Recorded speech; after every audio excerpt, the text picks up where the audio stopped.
Lupa orang murtad membelain agama Kristen. Iya, justru itu orang-orang yang sudah meninggalkan ajaran Tuhan Yesus. Ya, saudara ingat terakhir kali saya itu live hari Kamis atau hari apa itu ya, ada orang itu yang nyelonong katanya dia mau bunuh Habib Rizik, dia suruh saya apa untuk memobilisasi untuk bunuh orang Islam itu ya. Terus saya bilang, kamu saja, kenapa kamu saja yang bunuh? Saya bilang begitu ke dia kan, kejam-kejam dia ya. Dia ngatain saya munafik lah, inilah itulah. Nah itu saudara. Saudara langsung saya bilangin, kamu tuh masuk neraka nanti. Kamu belum lahir baru. Kamu harus bertobat. Saya ingat sekali orang ini dulu yang saya doakan nangis-nangis itu ya. Saya bilang, kamu belum lahir baru Bapak. Kamu harus bertobat. Terus saya doakan, dia nangis-nangis, tapi namanya dia nggak bertobat sungguh-sungguh. Terus saya ingat dia janji-janji mau ngasih saya uang ya saudara ya. Terus alasannya banyak, saya nggak pernah ngarep-ngarep ya. Cuman di YouTube itu secara terbuka dia janji-janji ngasih uang ya.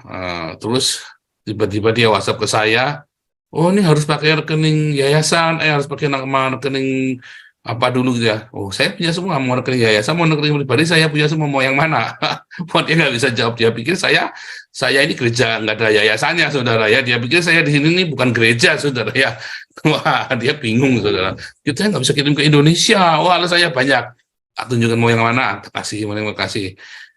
Terus itu tadi ya saudara ya, kejadian insiden lagi ya.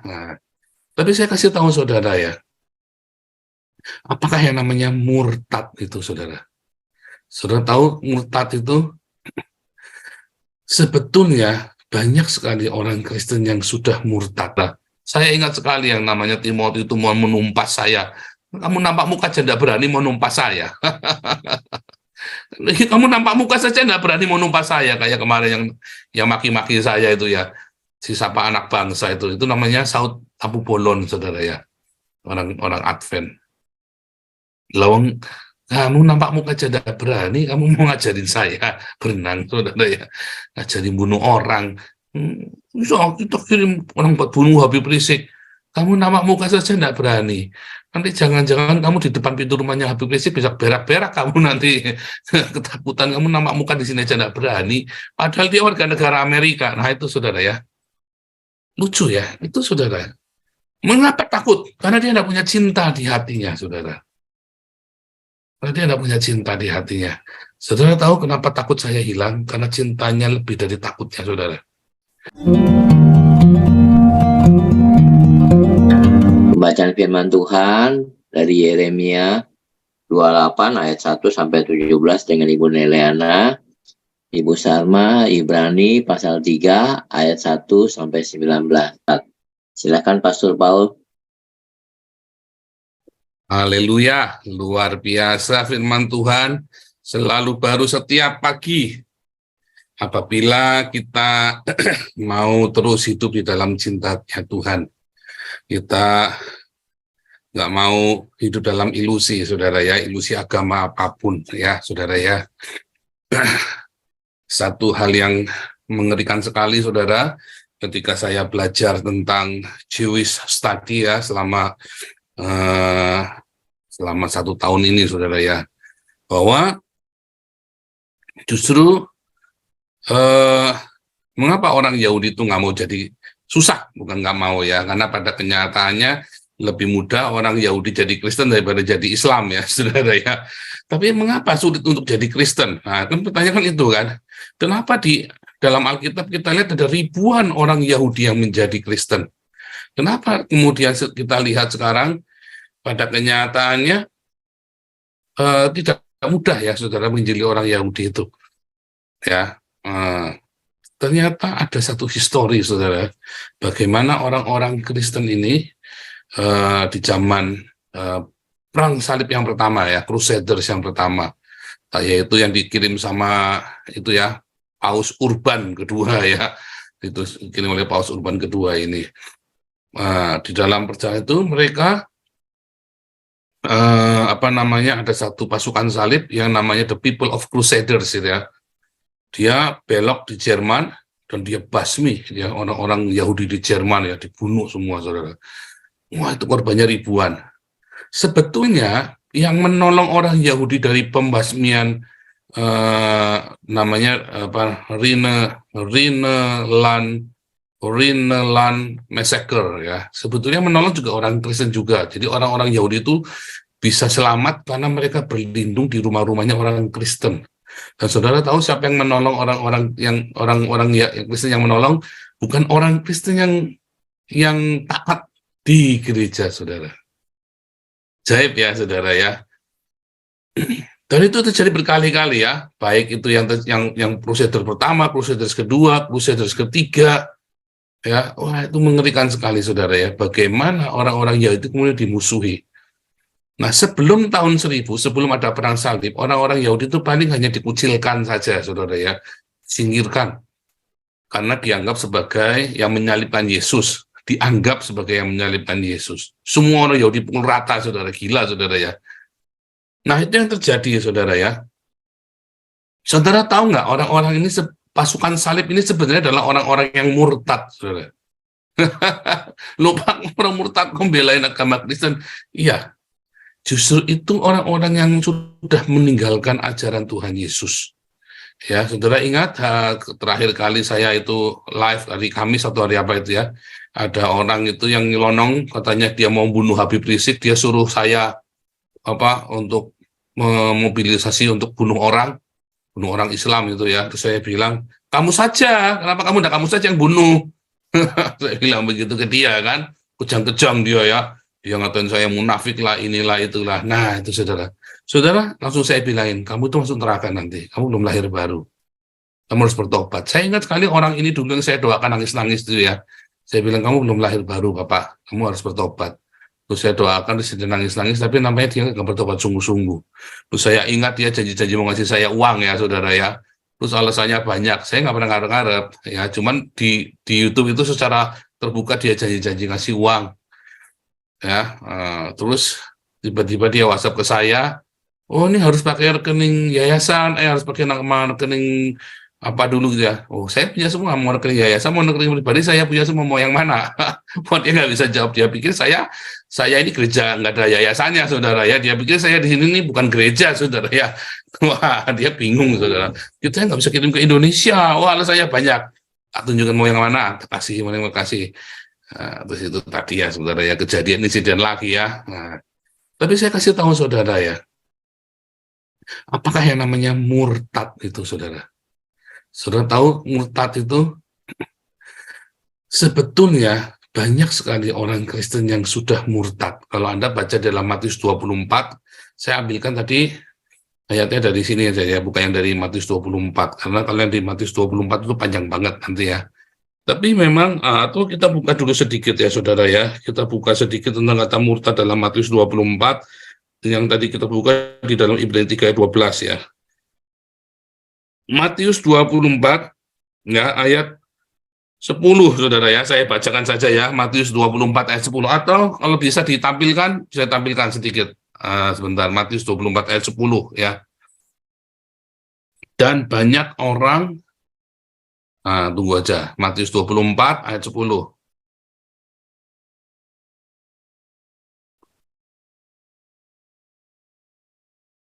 Dan banyak orang akan murtad, dan mereka akan saling menyerahkan dan saling membenci, saudara ya.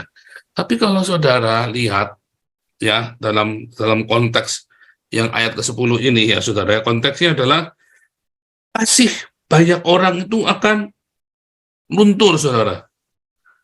Ya, kasih itu luntur. Nanti ini kaitannya nanti di Wahyu, saudara ya. Di Wahyu yang kuda hitam ya. Cinta damai sejahtera itu diambil. Ya kan, kuda merah, kuda merah. Metra yang pertama kuda putih, metra yang kedua kuda merah, ketiga kuda hitam, kuda hijau, kuning yang keempat. Nah ini metra kuda merah, saudara.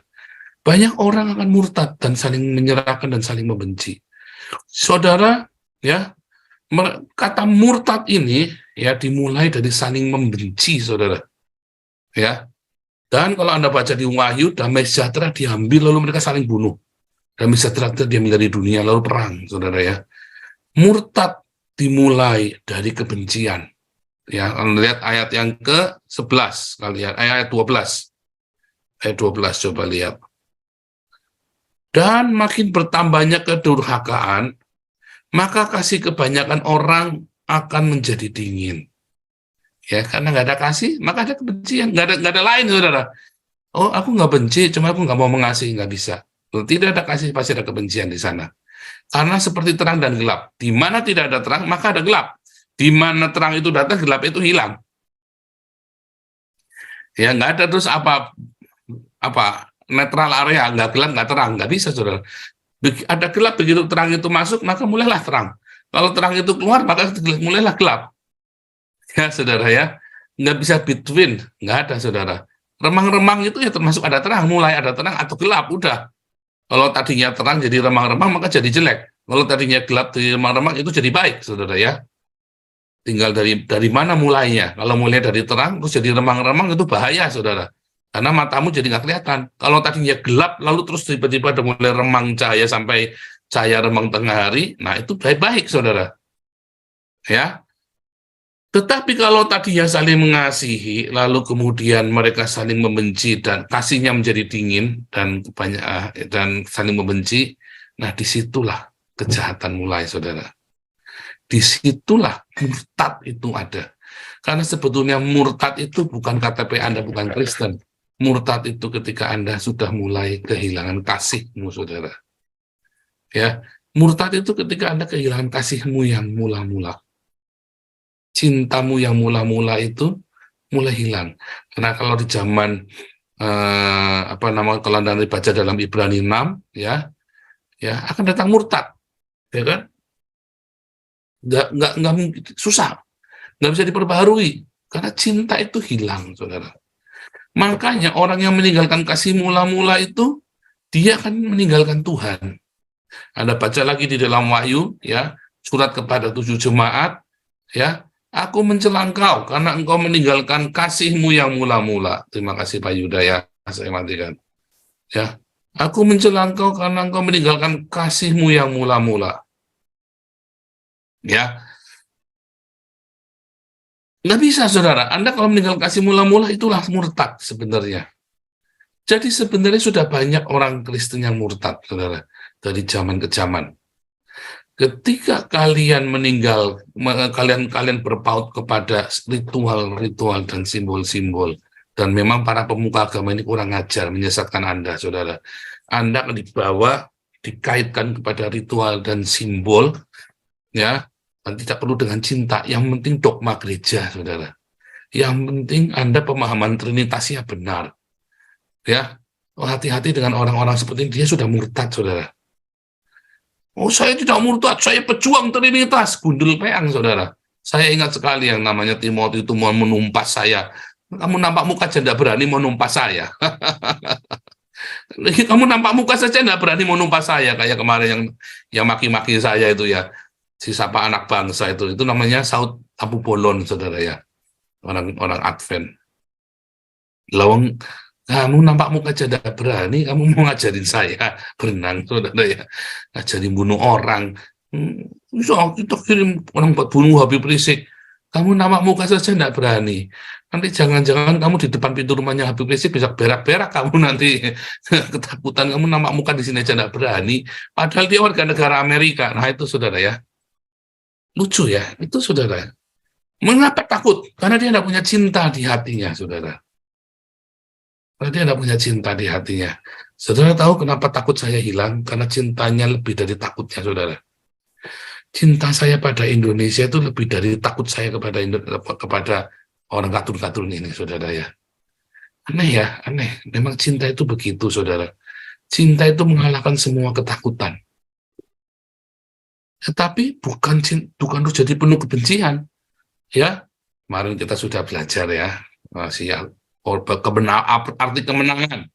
Bagi orang Islam, kemenangan kalau kamu diazab. Kalau Allah itu berhasil mengazab Saifuddin, Gratia Pelo, KC, semua diazab. Wow, Allahu Akbar, Allahu Akbar. Oh, mereka bertakbir, saudara. Tetapi bagi orang Kristen, yang namanya kemenangan adalah ketika kamu bisa mengampuni dan memberkati orang-orang yang menghina dan mencelakakanmu, saudara. Ya kan? Karena itulah ajaran Tuhan Yesus. Itulah cinta. Itulah agape. itulah sang Allah. Jadi artinya murtad adalah ketika Anda meninggalkan Tuhan, Anda meninggalkan sang Allah, Anda meninggalkan cinta.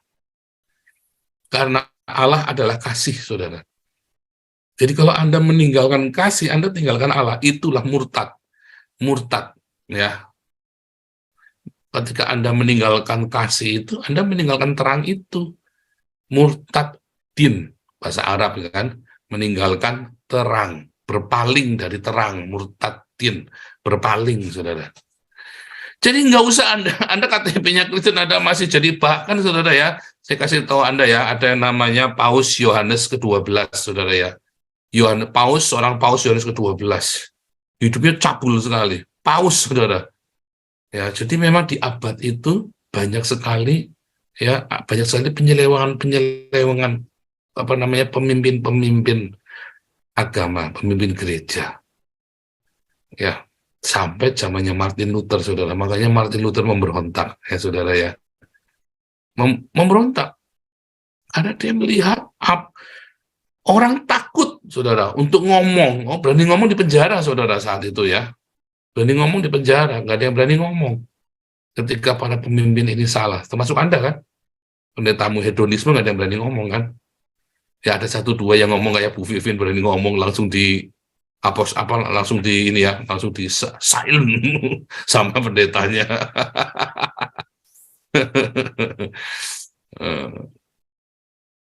Berani ngomong di silent, saudara. Kayak Pak Alek sama Bu Vivin, ya kan?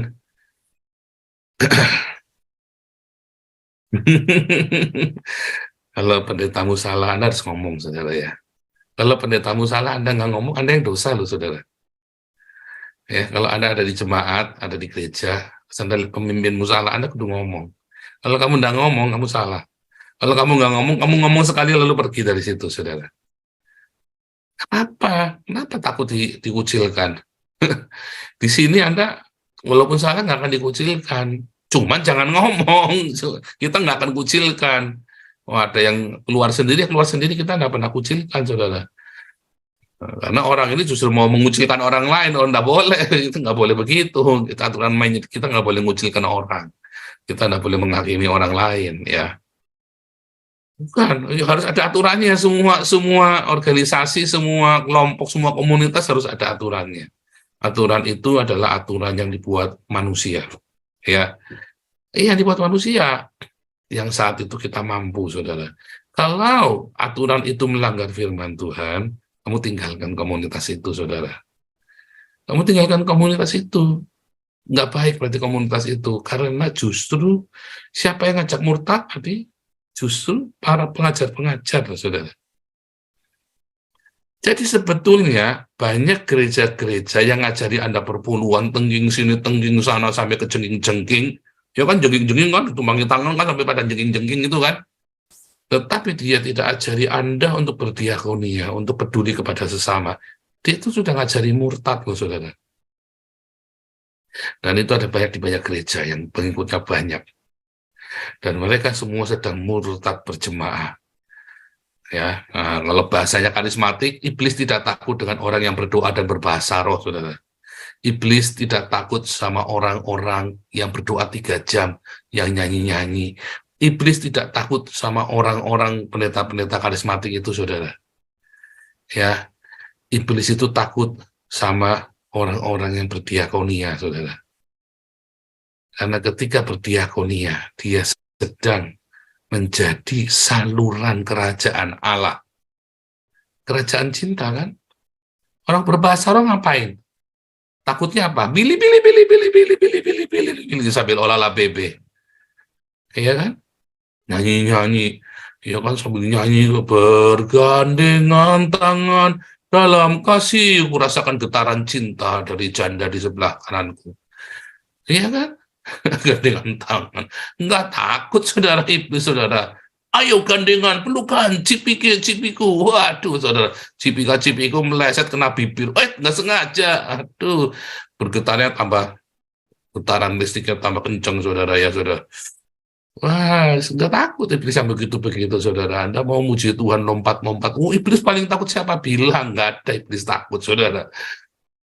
Ya, iblis iblis takut sama orang yang berdiakonia. Ya, saudara ya. Kenapa? Karena kebencian ditelanjangi. Masa berdiakonia iblis takut? Ya, iblis takut sama orang berdiakonia. Percaya saya, saudara. Iblis takut. Karena ketika orang-orang itu rajin menyatakan cintanya kepada sesama, kebencian itu dihilangin, batas-batas ras, etnik, agama, minggir semua, saudara. Ya, sambil menjaga hidupnya dalam kekudusan. Ya, saudara ya. Karena ibadah kita itu cuma dua itu, saudara. Ya, ibadah kita yang namanya beribadah. Yakobus 1 ayat 27. Ya, berdiakonia sambil jaga hidup dalam kekudusan itu ibadah, abodah, pengabdian kita, pelayanan kita. Yang namanya menyembah proskuneo di dalam roh dan kebenaran, ya, menyembah di dalam proskuneo, ya, proskuneo di dalam pneuma. Apa pneuma? Dalam remamu, saudara. Kamu menyembah Tuhan sesuai dengan rema yang Tuhan sudah berikan dalam hidupmu. Karena Anda sedang menyembah Tuhan yang tidak kelihatan. Menyembah dalam roh itu bukan Anda berlutut dalam-dalam atau Anda pergi ke rumah ibadah lalu Anda ya atau Anda di kamar berjam-jam. Itu bagian, itu adalah ekspresi. Ya, tetapi yang paling utama penyembahanmu itu adalah hidupmu, saudara. Rohmu yang penuh dengan penyembahan. Ya, Anda bisa dibawa ke sana. Tapi bukan dibalik, bukan itu berarti adalah penyembahan salah, saudara. Salah, ya. Ada bagian tertentu ketika kita memuliakan Tuhan begitu, lalu kita bersujud, palanya kita sampai ada di lantai, saudara ya. Tetapi bukan kita sengaja melakukan itu semuanya ritual.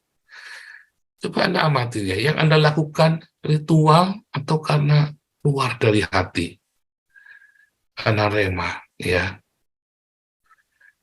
Nah, di dalam aletheia, ketulusan hati, menyembah di dalam roh dan kebenaran, saudara ya.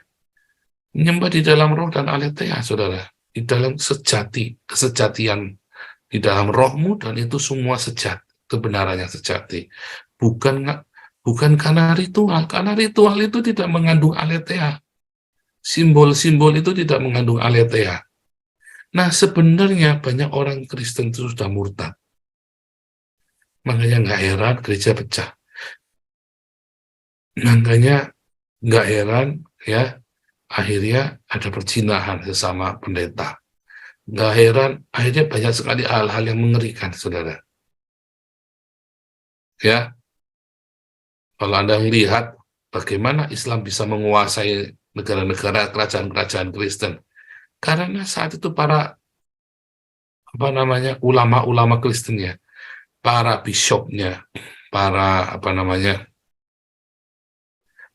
pemimpin, tokoh-tokoh agamanya, penatua-penatuannya, mereka sudah tidak benar hidupnya, saudara, dan mereka meninggalkan teladan yang tidak baik.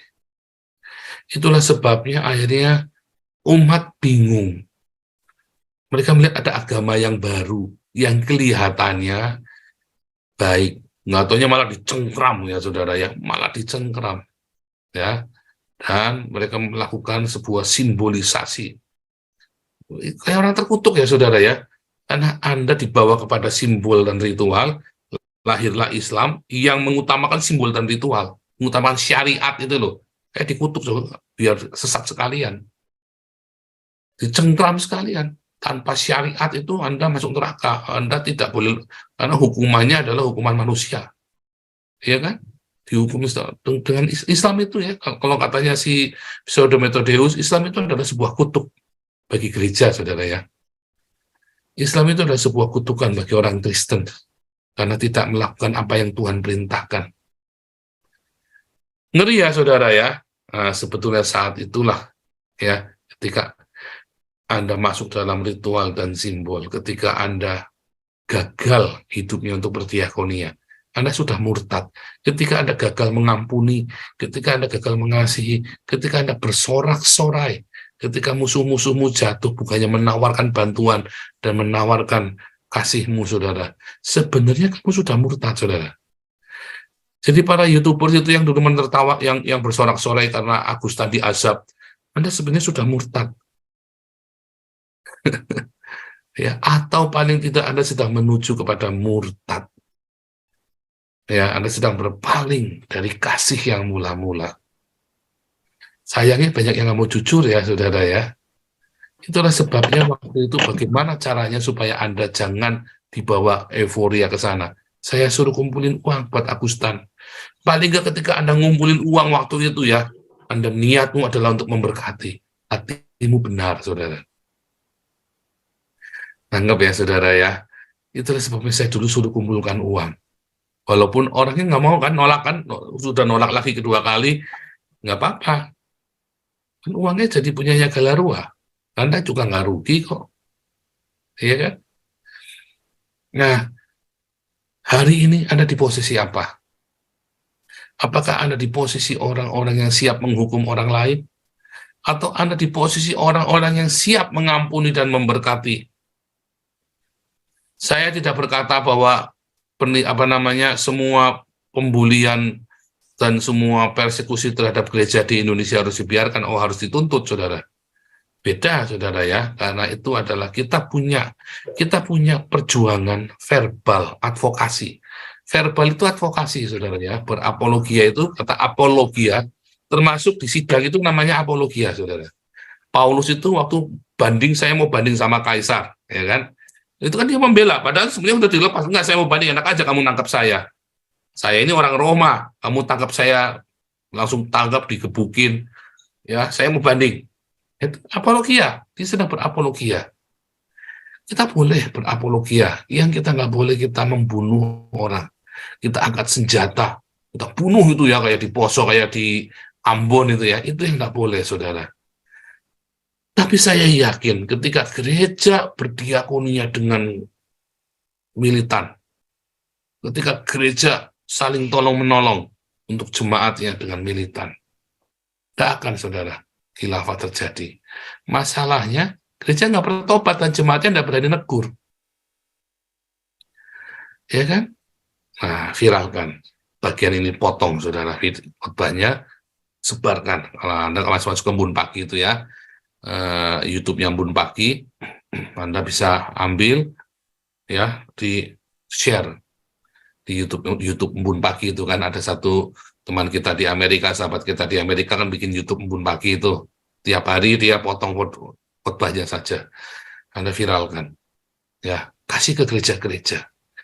Ketika gereja-gereja gagal menolong jemaatnya, ketika gereja tidak peduli dengan jemaatnya, disitulah gereja sedang murtad.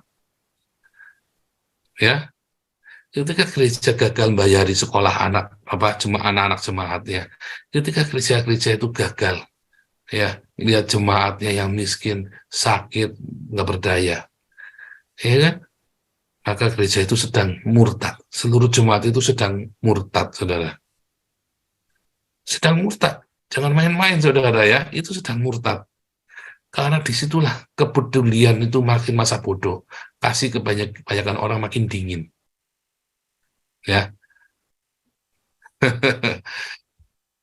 Hati-hati. Ayo kita kembali kepada kasih yang mula-mula. Kembali kepada kasih yang mula-mula. Ya kan, kepada cinta kita yang mula-mula, yang menggelora. Ya. Tapi, saya dulu kasih yang mula-mula. Pertanyaannya, Anda kasih mula-mulanya seperti apa sama pendetamu? Ya kasih mula-mulanya saya nangis-nangis sampai mewek-mewek, sampai bebas, kilaba. Lalu diajari diakonia nggak? Enggak. Jangan-jangan kasih mula-mulamu salah, saudara. Nah, itu dia. Jangan-jangan kasih mula-mulamu saja sudah salah. Definisi kasihmu yang mula-mula adalah kalau Anda setiap hari di gereja, lalu jingkrak-jingkrak, wah saya muji Tuhan militan, ready to die for Jesus. Ya, terus mobilnya ditempeli, I love Jesus, gede banget. Ready to die for Jesus, gembleng gitu, saudara ya. Bullshit semua yang begitu-begitu. Jangan-jangan kasih mula-mulamu saja sudah salah, saudara. Kasih yang mula-mula itu ya, ketika Anda terima Yesus, sang cinta itu, tiba-tiba cinta itu mengalir untuk suamimu, untuk istrimu, untuk anak-anakmu, untuk orang-orang yang butuh pertolongan, untuk musuh-musuhmu, saudara. Itu kasih mula-mula yang benar. Tiba-tiba kamu punya kemampuan yang luar biasa untuk mengampuni, mengasihi, memberkati. Itu namanya kasih, kan? Kalau Anda nggak punya itu, berarti Anda belum punya kasih mula-mula tuh. Hati-hati, saudara ya. Ayo, jujur. Jujur, saudara. Anda mendingan jujur sekarang, sama. Daripada Anda nanti tiba-tiba hari penghakiman Anda di neraka. Anda percaya sama Gilbert sih, gila betul sama pendeta Gilbert. Ya kan? Anda percaya dengan yang namanya kasih mula-mula itu adalah hedonisme. Anda percaya namanya kasih mula-mula itu gemebiar lampu kepada kerap-kelipnya gereja. Nah, itu kasih mula-mulamu seperti itu kok. Lepas saya mula-mulanya saya mah tiba-tiba saya bisa mengampuni istri saya bisa mengasihi musuh-musuh saya. Itu kasih mula-mulanya saya, saudara. Bagaimana dengan kasih mula-mulamu, saudara? Ya, saya punya kasih mula-mula dan saya kembali kepada kasih mula-mula. Ketika saya meninggalkan kasih mula-mula, saya kembali kepada kasih mula-mula. Yang pertama kali menjadi korban kasih saya adalah istri saya. Saya bisa mencintai istri saya kembali. Saya bisa mengasihi musuh-musuh, saya bisa melepaskan pengampunan. Dan saya menolak untuk melakukan perlawanan dengan kekerasan. Nggak apa-apa, kalau saya memang harus kalah, saya kalah. Coba, kan itu kasih mula-mula. Dan Tuhan angkat saya dari kekalahan, dari puing debu itu, dari reruntuhan itu, saudara. Tuhan angkat saya. Bagaimana dengan kasih mula-mulamu? Jangan-jangan kamu sudah murtad, atau kamu memang belum pernah punya kasih mula-mula. Ya, kasih mula-mulamu adalah hingar-bingarnya kerlap-kelip lampu di gereja. Lagunya siapa ya? Kerlap-kelip lampu di gereja. Salah ya, saudara ya. Lampu di kota. Lagunya siapa itu, saudara? Ayo, kembali kepada semula-mula ya. Kembali. Tuhan Yesus memberkati. Kau bilang kau menang debat lawan domba yang sesat. Kau bilang banyak yang tobat.